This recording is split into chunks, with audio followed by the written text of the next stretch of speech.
ಬಾಂಗ್ಲಾದೇಶದ್ದು birth certificate ಇದೆ, ಬಾಂಗ್ಲಾದೇಶದ್ದು driving licence. ಭಾರತದಲ್ಲಿ ಇವನಿಗೆ ಎರಡೆರಡು ಆಧಾರ್ ಕಾರ್ಡ್ ಸಿಗುತ್ತೆ.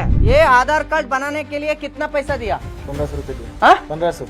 1500 ರೂಪಾಯಿ ಕೊಟ್ರೆ ಅವರೇ ಆಧಾರ್ ಕಾರ್ಡ್ ಮಾಡ್ಕೊಟ್ಟಿದ್ದಾರೆ, ಅಡ್ರೆಸ್ ಪ್ರೂಫ್ ಅವರೇ ಹಾಕಿದ್ದಾರೆ. ನಮ್ ದೇಶದ ಭದ್ರತೆ. ಪ್ಯಾನ್ ಕಾರ್ಡ್ ಇದೆ, ಒಂದು ವೋಟರ್ ಐಡಿ, ಅವನಿಗೆ ಬ್ಯಾಂಕ್ ಆಫ್ ಬರೋಡಾದಲ್ಲಿ ಖಾತೆ ಇದೆ. ಇದಕ್ಕಿಂತ ಶಾಕಿಂಗ್ ಹೇಳ್ತೀನಿ ನಾನು ನಿಮ್ಗೆ.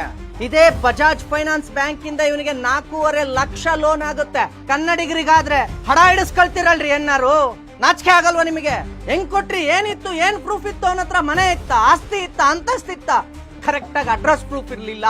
ಅವನಿಗೆ ಮಗ ಹುಟ್ಟುತ್ತೆ, ವಾಣಿ ವಿಲಾಸಲ್ಲಿ ತಾಯಿ ಕಾರ್ಡ್ ಇದು, ಅವನಿಗೆ ಐಡೆಂಟಿಟಿ ಇರ್ಲಿಲ್ಲ. ಈಗ ಅವನಿಗೆ ಹುಟ್ಟೋ ಮಗುಗೆ ಬರ್ತ್ ಸರ್ಟಿಫಿಕೇಟ್ ಸಿಗುತ್ತೆ. ಇವರ ಸ್ನೇಹಿತರು ಬಾಂಗ್ಲಾದಲ್ಲಿದ್ದಾರೆ, ಅವ್ರಿಗೆ ಆಧಾರ್ ಕಾರ್ಡ್ ಕರ್ನಾಟಕದಲ್ಲಿದೆ. ಇಲ್ಲಿರೋಂತ ಪ್ರತಿ ಒಬ್ಬರ ಹತ್ರನೂ ಇದೇ ಸೇಮ್ ಡಾಕ್ಯುಮೆಂಟ್. ಸರ್ವೆ ಮಾಡಿದ್ದಾರೆ, ಇಲ್ಲಿಗೆ ಬಂದು ಸ್ಟಿಕ್ಕರ್ ಹಾಕಿದ್ದಾರೆ. ಅವ್ರಿಗೆ ಗೊತ್ತಾಗ್ಲಿಲ್ವಾ ಇವ್ರು ಬಾಂಗ್ಲಾದವರು ಅಂತ?